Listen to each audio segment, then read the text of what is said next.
Um, and I think now, as we continue referencing Mike Patterson and we continue talking about existentialism, well, let us embark under the skin of the Cannaboid Epoch. Okay? So, we're finally here. 10:43 p.m. for you over in Pennsylvania, 7:43 p.m. for me. Feels a lot fucking later, I'll tell you that for sure. Let's go ahead and get this started, okay? So, as per Under the Skin Yeah. tradition, this is us just barely peeling that first layer of flesh up, or like forcing it up.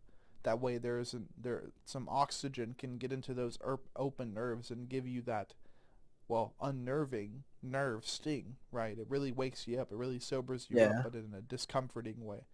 However, this is for education. This is for depths. This is for the sake of concepts and lore building, world building inside the band DABS.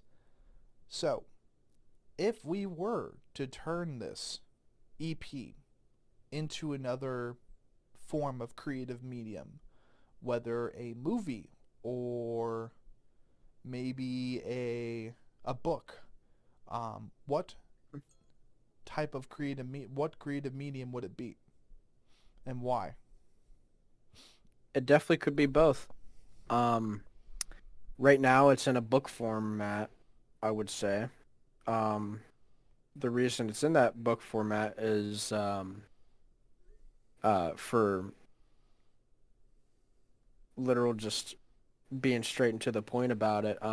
Just makes it a lot easier to work through, skim through, and kind of refer back to, and um, just let us know, you know, how the whole world of the Hasquatch is right now, and then like if I go back and I'm working on it and expanding the story, I definitely read through the entire thing to, you know, see what already has unfolded and where it's going to, because usually when I'm writing it, I have something that that I come up with conceptually that I continue writing until it reaches that point.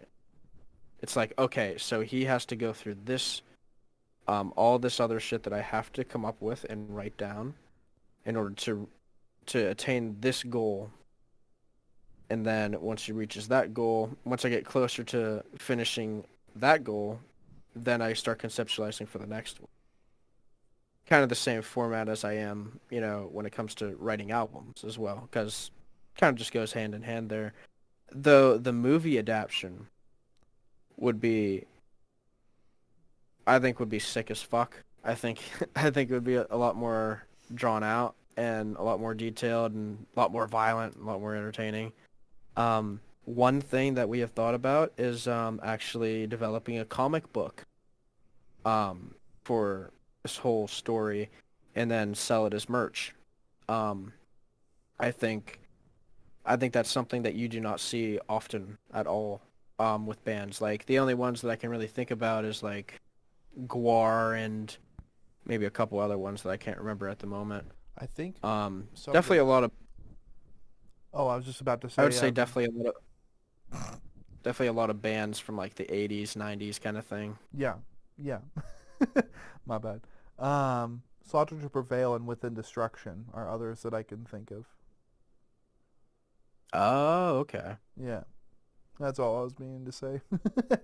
Because Slaughter to Prevail has the Kid of Darkness manga, and then apparently with Within Destruction's new Metal album, they did a 20-panel manga book for Metal when you pre-order from the Huh. Sumerian Records website, which I'm like, fucking, I want to read Metal. That sounds sick. Like, um, so it seems a lot more bands are embracing that. I really do think too that it's because of bands like Distant, which I'm so proud to Yeah. know that we've had those guys on the show, even if it was like two guys. One of them isn't even in the band anymore.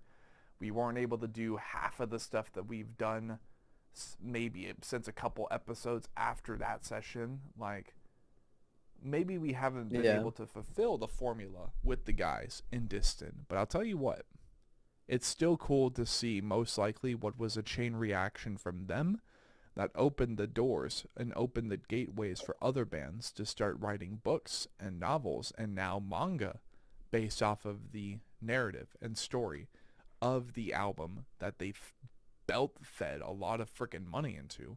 I love to see it. It's cool Yeah. to see that sort of stuff happening because, well, by the time that, for example, I, in my own project, have the capabilities and the means to do something like that, well, most likely it'll just be who can do it better. You know, who can make a manga version of the story behind their album, but maybe the art is really, really good, or maybe there's just a lot more opportunity for a sequel or a prequel, whatever. I think one day that will be the next envelope to push, and I await to see that happen in real time. So, of course, if we are to turn this into a movie, it would be a horror movie. I can only imagine it would be a horror Yeah. movie. So, then You know, and I would say like an apocalyptic horror movie, or like it, yeah, dystopian, maybe even multi-apocalyptic. multi-apocalyptic, I would say, yeah, like multiple yeah, apocalypses happening at the same time? yeah. Huh. Interesting. Well, how about then we go ahead and go under the skin of the track listing? Well, no, before we do that, what am I doing? So much for strategy, so much for road mapping. First, we need to do the back of the DVD case summary. So, if there was a physical steelbook edition of the Cannaboid Epoch in the DABS storyline, what would the back of the steelbook case summary be for this film? I would say a creature from a lone, distant planet. Well, a creature from a lone, distant planetary system, breaking from its seed encapsulation, growing to its full potential, only to be perturbed by the ignorance of society, awakening a long prophesized ancient omen upon all the inhabitants of the planet, and it ends up seeking revenge as a result of the hypocrisy and ignorance within humanity. Fascinating. I love to hear it. And then, with that back of the steelbook DVD case summary out of the way, now we get into the track listing. This is truly now under the skin as we begin our dissection with track 1. What is the name of track 1? I forgot. Fuck. Origin. Origin. Okay.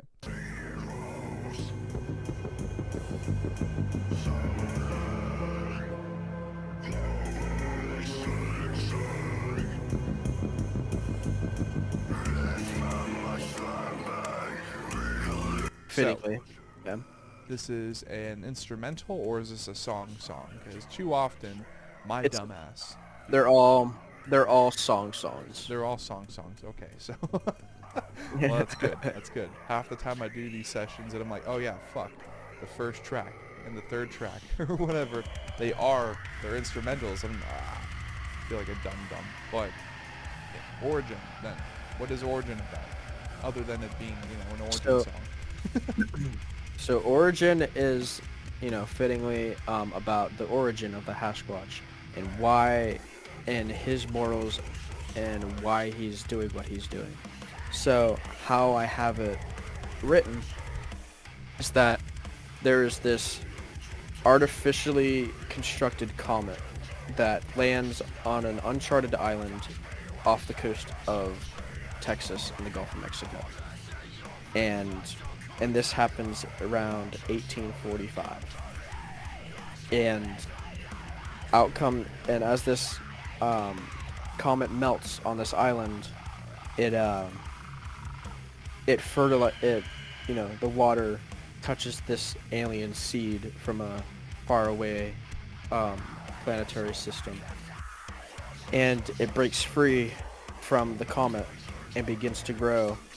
And what makes this alien? It's a marijuana seed, of course. What makes it alien is once it grows as tall as it possibly can, its root system starts growing horizontally, and it starts growing more plants, kind of like that huge clonal birch tree system up in the northwest in like Idaho or something. It's like one massive 1,600 acre forest that's all just one single tree that cloned itself and joined root systems. Whoa. It's directly based off of that. I'm a huge science nerd, so I know so much shit. And not to brag or anything, it's just a kind of an autistic tendency for me to just know everything. But this whole clonal system of towering marijuana plants eventually encompasses the entire island. And once they grow as high and far as they can, obviously there's sand and ocean around it. It can't grow any further. The potency starts skyrocketing to levels so high that this entire forest of weed gains sentience from how potent it gets. And it keeps growing and growing. And I specifically made it this specific year in 1845, because 10 years later, during the American and European settling era of America, you have all these Euro-American settlers coming into Texas and whatnot, and fucking with native tribes and whatnot, just being assholes and being like, either you join society, you're dead. Yeah. So basically what happens is there's this tribe called the Karankawa. They were like a cannibalistic tribe and stuff like that. They were one of the biggest tribes in the Texas Panhandle, the time. Or maybe not the Panhandle, but the curve along the Gulf. But regardless, the settlers came in, started killing them off and battling with them, and they broke off into two tandems. One went west and one went east, and it ended up getting wiped out. But I changed up how that story went, and I made it so some of the tribe makes a raft and floats out to sea out of desperation to escape and still live. And they happen upon this island covered in pot. And this is the moment where the whole forest with sentience, it's able to, kind of like Toph from Avatar: The Last Airbender, it's able to sense things going on around it. It can't see though, so it senses that these half dozen or so tribesmen come up ashore and are trying to just stay alive and live. It's coming up to it, and it's picking stalks and whatnot to make huts and shelter and stuff like that, and make tools and stuff to survive and catch food and fish and whatnot and cook and everything like that, because the comet wiped out all the trees on the island and whatnot. And so it grows a compassion towards these entities that it senses. It's like they're just trying to survive, and this, granted, it hurts me to have to give the sacrifice to them, but at least it's for them to survive. It's able to gather that kind of sentiment there. And then 100 years pass, and the potency just gets culminating, just ridiculous. Well, actually 150 years, and then fast forward to 2045, and there's a cruise ship coming along like a small cruise ship coming along the island, and it ends up crashing in, well, basically crash landing on the rocky shore, and a bunch of people get out and swim to shore, and they're like trying to call for the Coast Guard and whatnot to come help them and whatnot, and they and while they're on the island, they're like, holy shit, this whole island's just all fucking pot, dude. No way, we're gonna get high as fuck, and we're at an island and shit, and we're just waiting for the Coast Guard to come get us. This is gonna be dope. So they start plucking buds off of from the forest of weed and shit, and you know, rolling up and smoking it and whatnot. And the forest, it's like a hive mind at this point. Any piece of it, it feels. So it's rolling, you know, parts of its body up, smoking it, charring it, burning it and shit. And it's like, I've never felt this pain before. What the fuck is going on? Why are they doing this? I've never sensed people like this before. Haven't sensed people like this in hundreds of years. And they just keep doing it over and over again, and it aggravates the forest. And it gets so aggravated to a point where it focuses on the biggest person on that island and hones in on that person, and then puts all of its energy into condensing itself down into a mirror image of this like 6 foot tall bodybuilder type guy that's on the shore smoking a doobie, and hence the Hasquatch is born. And that's pretty much the origin story of how the Hasquatch comes to be.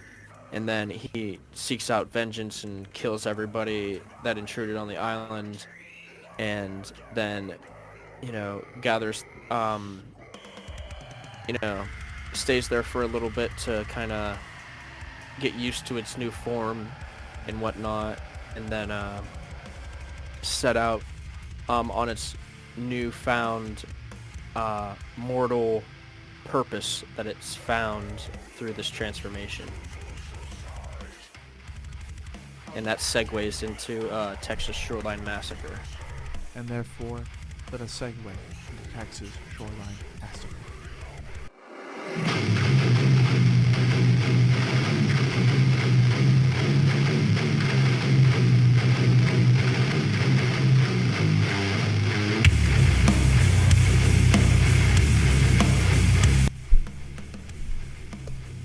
In this one, the Hasquatch, you know, he's swimming through the ocean, whatnot. There's buds detaching off of him, and they're washing ashore across the Texas coast as he's heading towards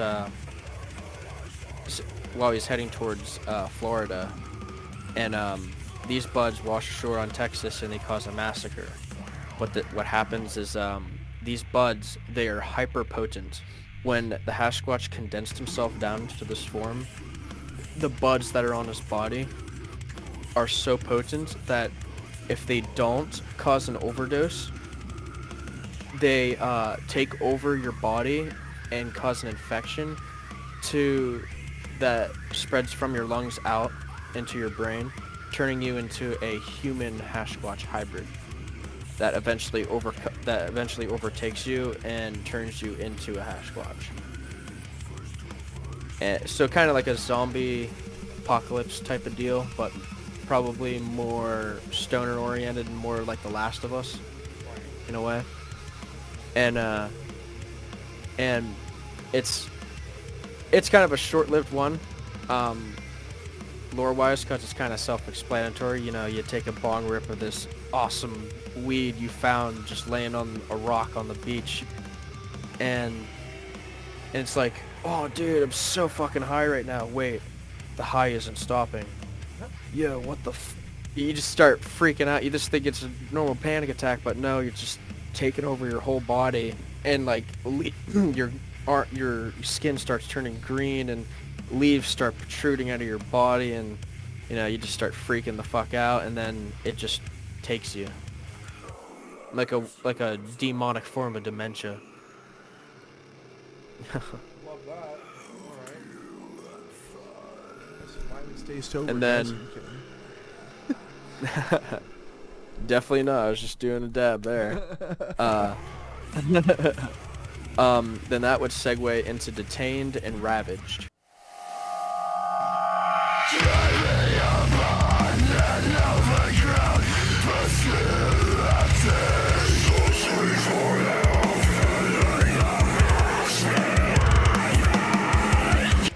And this is a story of the Hasquatch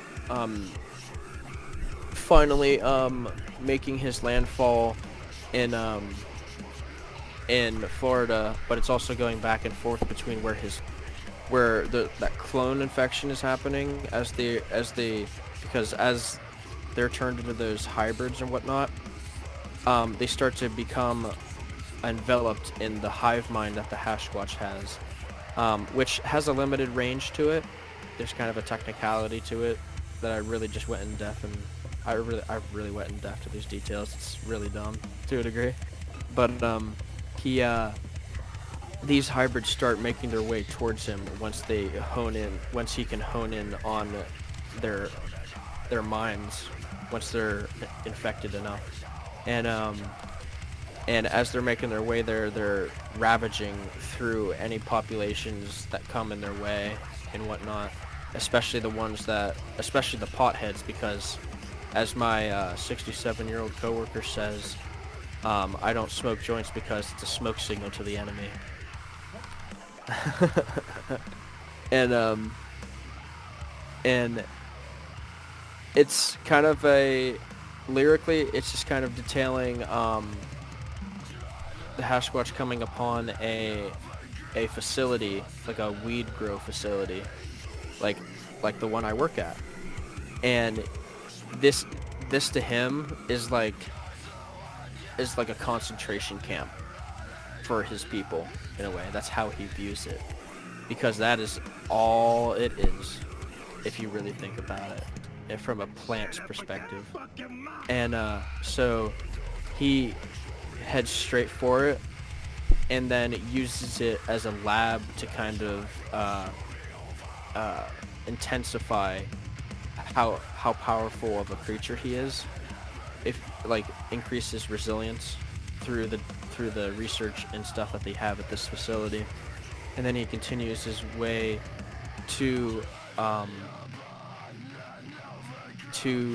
Florida, to the area in Florida that he's after, and then that would segue into moon rock mummification.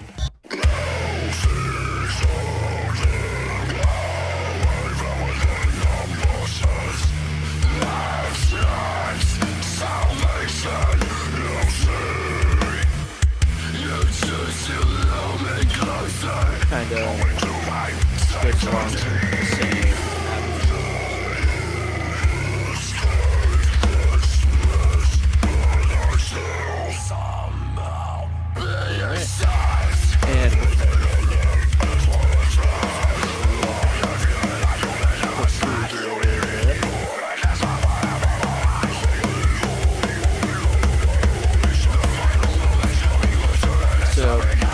this one's kind of elaborating on on the ways that the Hasquatch and his army deals with resistance and the military. And with the name, it's just kind of like the idea is subduing people and then covering them with their resin saliva and then covering them in half, basically turning them into moon rocks and thus mummifying them. And in a way, that's a primitive way of them encapsulating them for all that alien THC to just encapsulate their body, and then eventually turning them into another Hasquatch clone. And the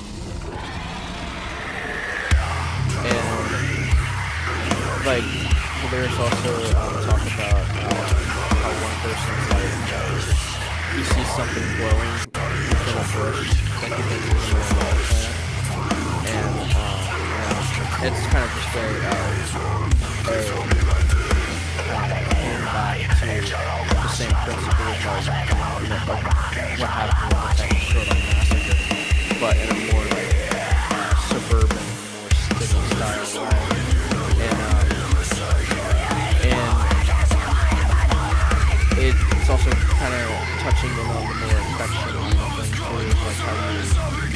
smoke this wanting to find sanctity, but instead find your own demise instead. And this is also the song where it mentions the Anunnaki in the latter half of the song, when it pans back, because the first half of the song is kind of based on the rest of the way the hybrids and the clones are making their way over to where the Hasquatch is, and also expanding their conquest at the same time.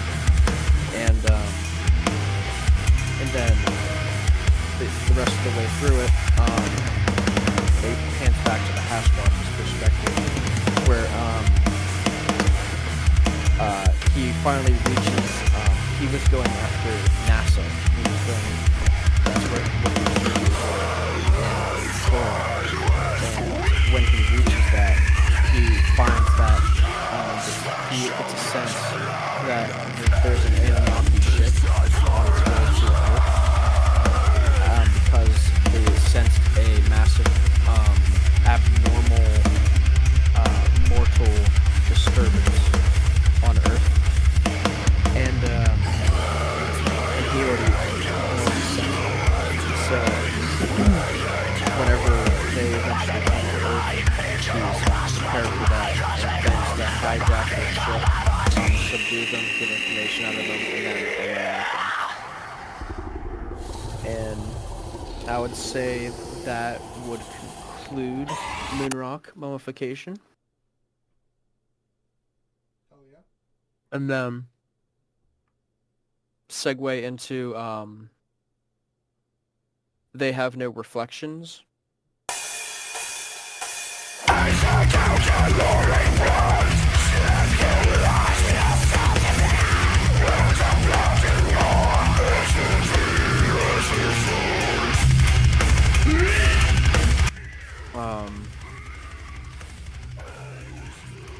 This is kind of another shorter one. Lore-wise, kind of similar to the likes of Texture Storyline in a way. And this one's kind of about how they expand the cross oceans in a quicker way. So at this point, the Hasquatches have found a way to use human clothing and whatnot to disguise themselves. And this kind of touches on the old inside joke of a whore maid or something like that.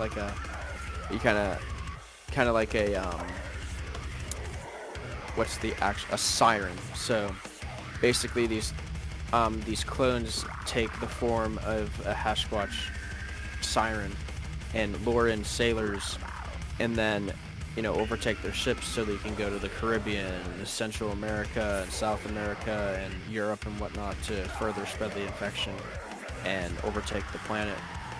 And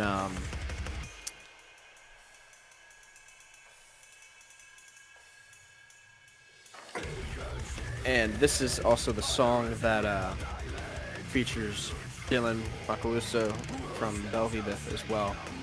And it also touches on how when the Hasquatch and his clones and hybrids exhale, they exhale THC smoke. So when there's a massive drove of them, there's a huge THC fog that rolls in that's hyper potent and will more often than not will incapacitate people with how high it makes them instantly. And Henson, THC fog rolls in dosing comatose, now I'm fucked. And yeah, I'd say that just about. But I guess also one of my favorite outros I've written for the songs on this album would be for this one. Boil you in distillate, infusing your flesh. Puts a whole nother meaning to kind of infusing when you apply it to a more death metal kind of format, if you will.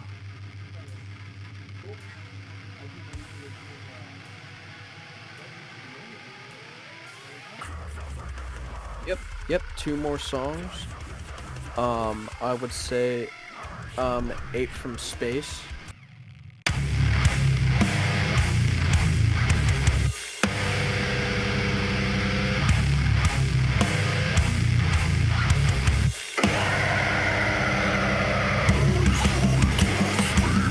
be the next one.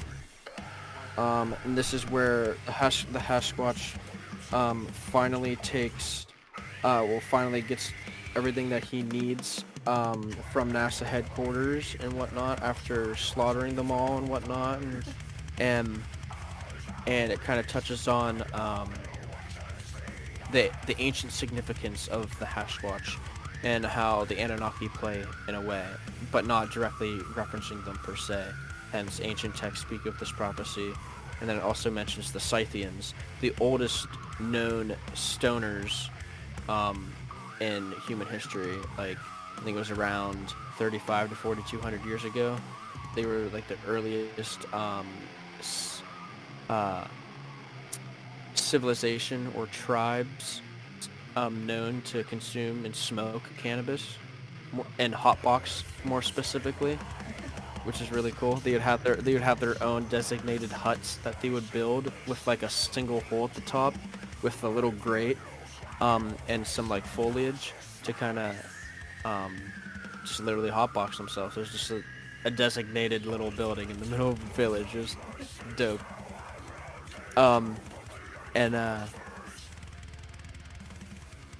It talks about, it touches on the anatomy a bit more about the Hasquatch too, like how instead of blood he has resin flowing through his veins. He has an impenetrable heart made out of hash, kind of shit. And then he also talks about robbing the ship from the Anunnaki and then using some of the technology from NASA to modify the ship into what he calls his trichome tracer, which is the tracer word being a reference from Star Trek, I believe. And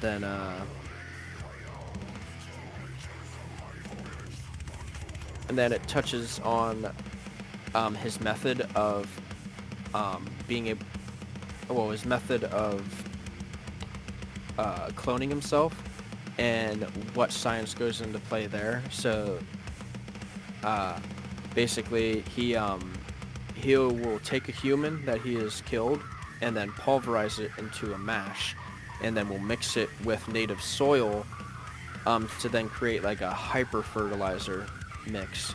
So then he could literally, like how clones work with plants, he can rip a segment of his body off and plant it in this soil and then grow a copy of himself. The Hasquatch was also when he originated, when he downsized himself from that what I call his foliate form, the forest form, he mirrored a male, a big 6-foot bodybuilder. He had 2 testicles. Those 2 testicles were seeds, so he was able to make 2 seeds and plant them in the ground and make actual offspring, and that are not stronger than him by any means, but they're able to go around and they're full-fledged. There was the Entiacronisi, that is his species, which means people of the chronic. And so they are genuine Entiacronisi specimen, and they can go around and create clones of themselves. Those are basically his commanders, his sergeants, or whatever the highest command under a leader would be. And those are the 2 that take charge in the clonal armies that are taking over Earth, as he is readying to harvest the electronics and cybernetics from this spaceship and make it into his trichome tracer to leave Earth, to attain to a bigger picture mission to his existence. And yeah, I think that would wrap up Apes from Space, and then get to the Cannaboid Epoch, the final song.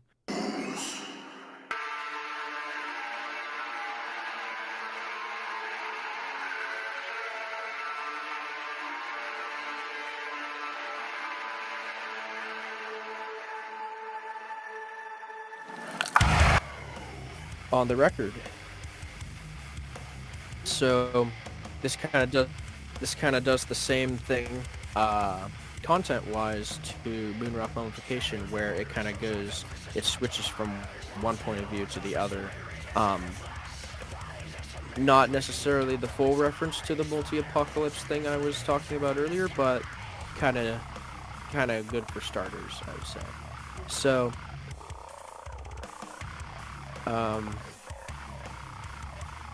this one touches on the Karankawa a little bit, and puts light to the fact that one person survived the slaughtering on that uncharted island, and it was a scientist who hid in one of the huts that was made by this indigenous tribe that survived the elements over the couple centuries since then, and how he ends up being one of the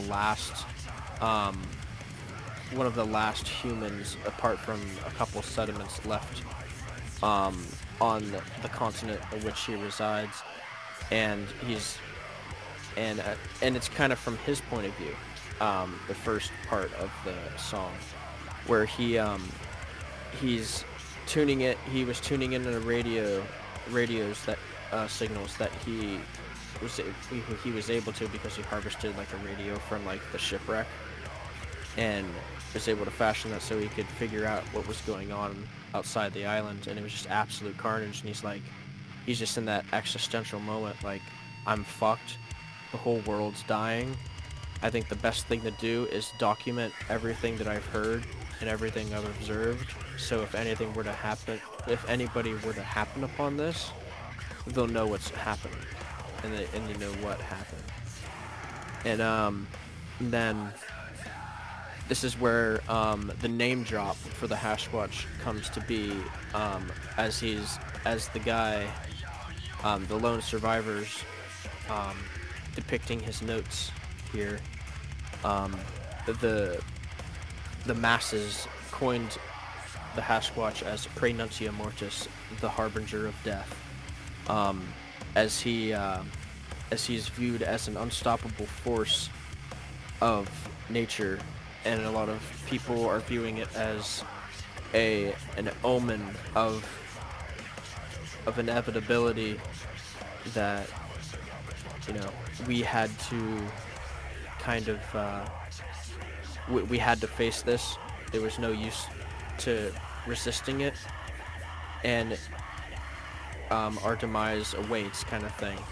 And that's kind of something that it touches on something more personal for me, as I would say I have a personal looming level of gloom to myself, as knowing how the universe functions and how life is and everything like that. It's kind of something that a lot of people don't recognize or acknowledge enough in order to better themselves, to just make a better society or better themselves and the people around them, kind of thing. Like an overall sense of like trying not to take things for granted, kind of thing. And then it kind of touches on like this is a kind of a double entendre for the breakdown area, where it says, how could we do to this what creates our bliss? And it's like, it touches on like, well, very obviously frontally, where it's like, how could you abuse marijuana for everything that it gives you? But also it's has another underlying meaning to it, where it's like, how could you abuse nature and what brings you to be who you are and how everyone is today? How could you abuse what you came from and what has kindled you to be able to live and just be okay with that, kind of thing? And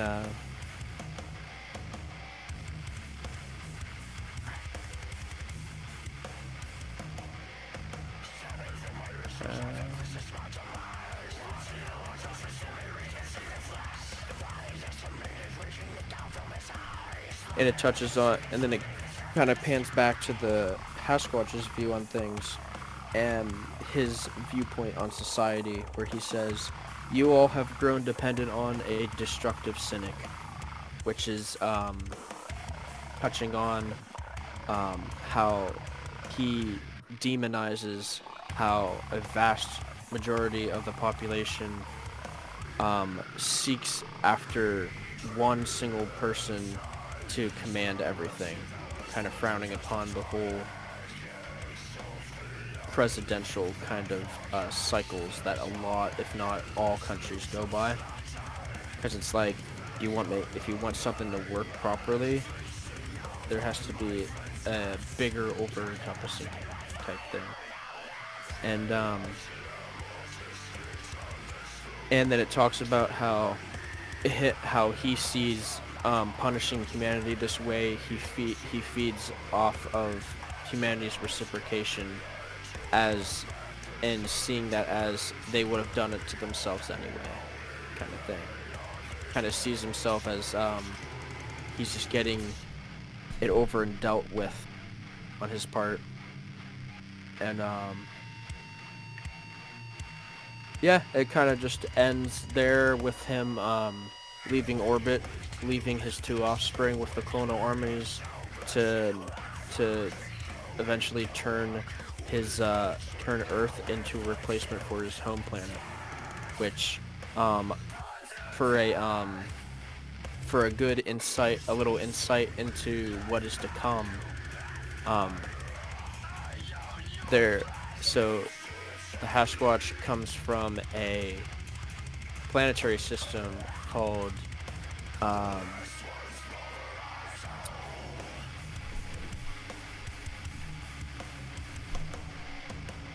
I almost had it. Gliese 667c out in the Scorpio constellation. It's yeah. And that is one of the exoplanets closest to us, like within, I want to say 22 light years of us, that is most likely to harbor life. And I was like, this would be perfect for a host planet for the canonic the Entiacronisi species to have originated. And also it's out in the constellation that happens to align with my what do they call that,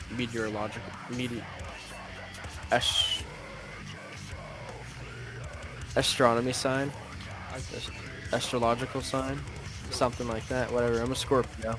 Yeah, zodiac sign, yeah. And so it's like, yeah, that works out pretty well. So the whole thing goes, I would just say this much. The Anunnaki created a sort of hyper-engineered virus, kind of like COVID, and introduced it onto his home planet, and they're facing an extinction event. One thing that his species did, given that it has 3 moons orbiting it, they installed a failsafe. And what they did is, in one of their moons, they injected the same seed that birthed the Hasquatch. And they implanted a huge atomic bomb into the moon that they could just hit a button in case of worst case scenario, so they could launch this artificial comet out into space at like half the speed of light to go and inhabit another planet, just in case their species were to die out, the whole species won't die out. It was basically like a test tube, a perfected test tube baby, but in the Hasquatch's species format. And yeah. Cool. Well, in that case, we have a lot to look forward to the Hasquatch decides to take off to a different world And kind of like Optimus in what was it, Age of Extinction, he says, "I'm coming Oh, for that's you." kind of cool. I didn't know that. Yeah, that's actually pretty accurate now that you mention it. And simply said, we love to be here at the very, very beginning to get involved with the lore. For the official track listing and the under the skin dissection of the Cannaboid Epoch, that will